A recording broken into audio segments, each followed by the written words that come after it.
And it starts with the screaming. Not yours. You're a baby. You take your first breath. Congratulations. It's the 14th century, and the air smells like rotting meat and despair. Your mother, weak from fever, barely has the strength to name you before she starts coughing blood. She wants to name you something strong. But she's weak, feverish, barely conscious. So she turns to the village naming sage, Chadjapet, a man who claims to get names from God. He nods and declares, "Name him Bob." And that's how you became Bob. The midwife, who also doubles as the village barber and tooth puller, wipes you off with a rag that's seen more plagues than a rat's nest.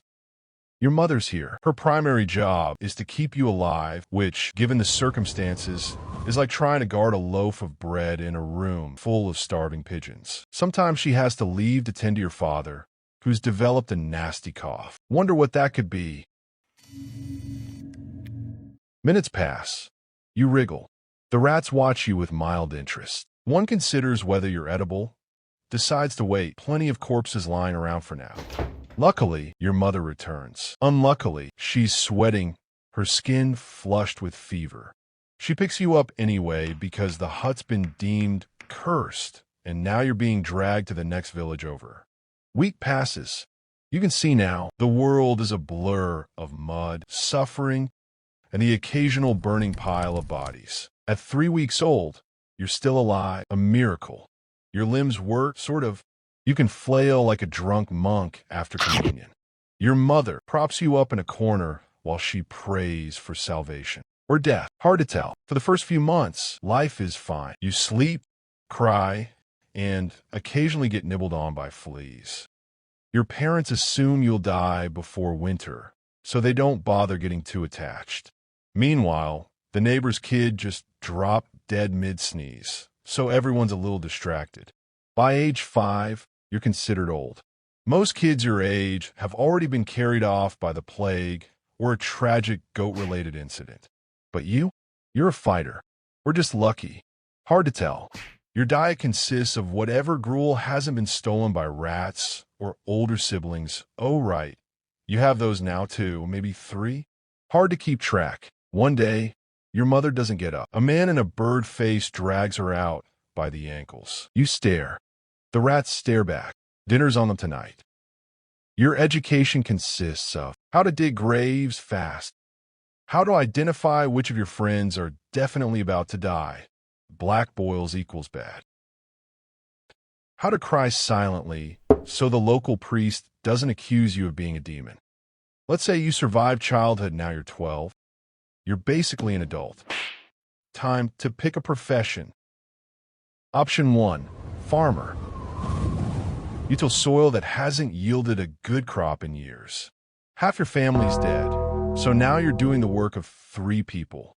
One day, the local lord rides by, takes your last chicken as taxes, and spits near your feet. You consider throwing a rock at him.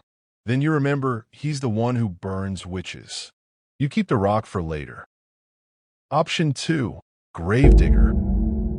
Business is booming. You get paid in moldy bread and the occasional coin that's probably cursed. One time, you bury a guy who sits up mid-shovel. You scream. He coughs. You both agree it's fine and pretend it didn't happen. Option 3, plague doctor. You strap on a creepy bird mask, dump vinegar on yourself, and wave herbs around like they do anything. People pay you to not touch them. It's a living. You're 16. Homelessy? Sure. You court the miller's daughter by standing 6 feet away. Your wedding is lovely. The priest rushes through the vows because, honestly, you'll both probably be dead by Tuesday. The feast consists of stale bread and a single roasted pig that may have died of natural causes. Your first child is born during a particularly bad outbreak. You name her Hope, which is ironic. She lasts 3 months. The second one, Luck, makes it to a year. You teach them valuable life lessons like Don't drink the water. If a man in a pointy hat accuses you of witchcraft, run. Things are getting really bad. The plague's wiped out half the village, and people need someone to blame. The local priest suggests it's the Jews poisoning the wells. You've never met a Jew, but hey, sounds legit. A mob forms. You join because A, free torch, and B, if you don't, they might turn on you. A few innocent people burn. The plague continues. You wake up one morning with a headache, then a fever, then oh no, you got the lumps. Your spouse backs away slowly. The kids are already packing your things into a grave.